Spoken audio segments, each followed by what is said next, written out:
Fala, meus amigos, estamos de volta com mais uma Leitura Sem Filtro e hoje nós iremos falar do capítulo 7, Descobrindo os Tesouros de Cristo.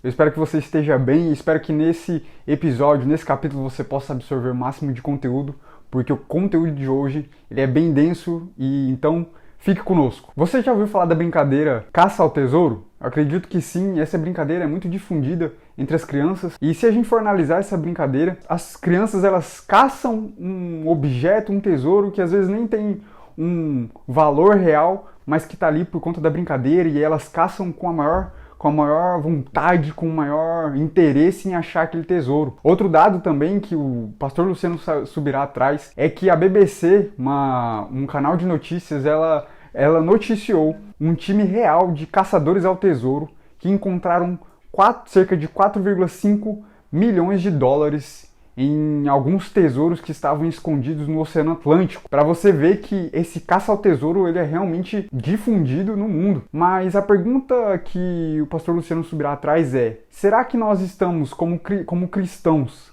caçando o verdadeiro tesouro da nossa vida? E qual seria esse verdadeiro tesouro? Jesus.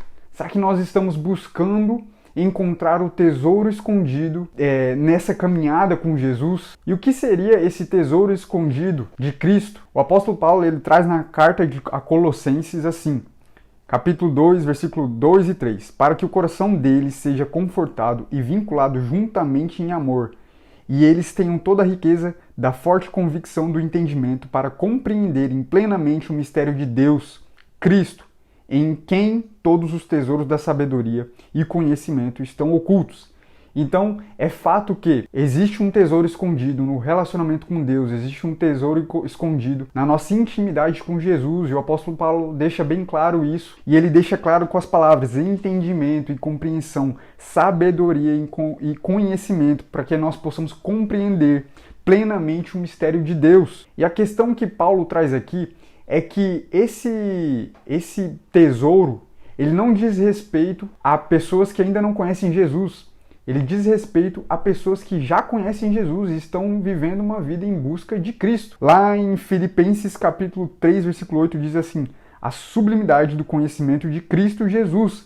Essa sublimidade poderia sugerir que Paulo ele estivesse falando de pessoas que não conhecem a Cristo, mas ele realmente quer dizer de pessoas que ainda conhecem. E aí ele fala assim em Filipenses capítulo 3, 10, para o conhecer. Isso significa que Paulo buscava conhecer a Cristo. E aí a gente pode se perguntar, mas Paulo não já conhecia?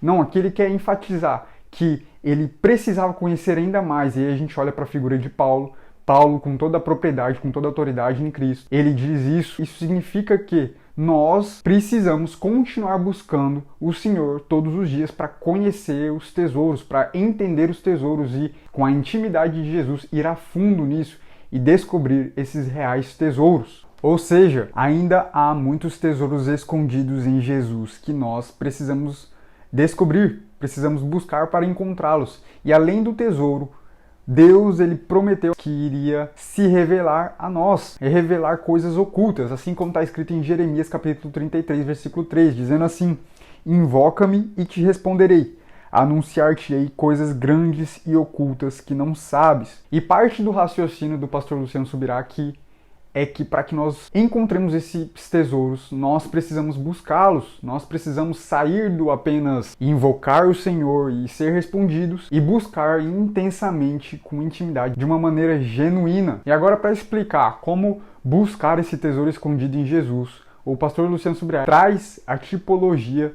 do maná e da arca na Bíblia. Ele diz que o Antigo Testamento ele ilustra o Novo Testamento, e o Novo Testamento explica, por sua vez, o Antigo Testamento. Itens como a arca e o maná, eles são sombras de coisas que acontecerão no Novo Testamento. E isso pode ser provado em Hebreus capítulo 10, versículo 1, que diz assim: a lei tem sombra dos bens vindouros, não a imagem real das coisas. E Paulo ele diz em Colossenses capítulo 2, versículo 17, que diz assim: as quais são sombras das vindouras. Um exemplo dessa sombra está em Deuteronômio capítulo 8, versículo 3 e em Mateus capítulo 4, versículo 4. Em Deuteronômio fala assim: ele te humilhou e te deixou ter fome e te sustentou com um maná que tu não conhecias, nem teus pais o conheciam, para te dar a entender que não só de pão viverá o homem, mas de tudo que procede da boca do Senhor viverá o homem.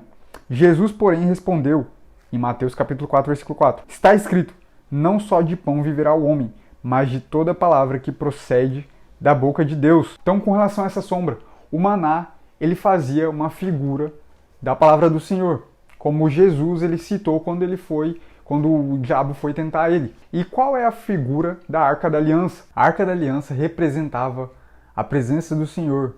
E aí, trazendo para essa simbologia do Antigo Testamento com o Novo Testamento, a Arca da Aliança representa Jesus, a presença de Jesus no meio daquelas pessoas, no nosso meio. E se nós formos analisarmos mais a fundo componentes da Arca da Aliança, ela foi construída de madeira e revestida de ouro. E naqueles tempos, nos tempos de Moisés, a madeira significava a humanidade e o ouro significava algo como divindade, algo como glorioso. E trazendo para quem Jesus é, Jesus que se fez homem, mas ainda assim continua glorioso, com toda a glória, sendo uma divindade. E na época que a Arca da Aliança foi construída, Moisés ele fala para Arão assim, em Êxodo capítulo 16, versículo 33.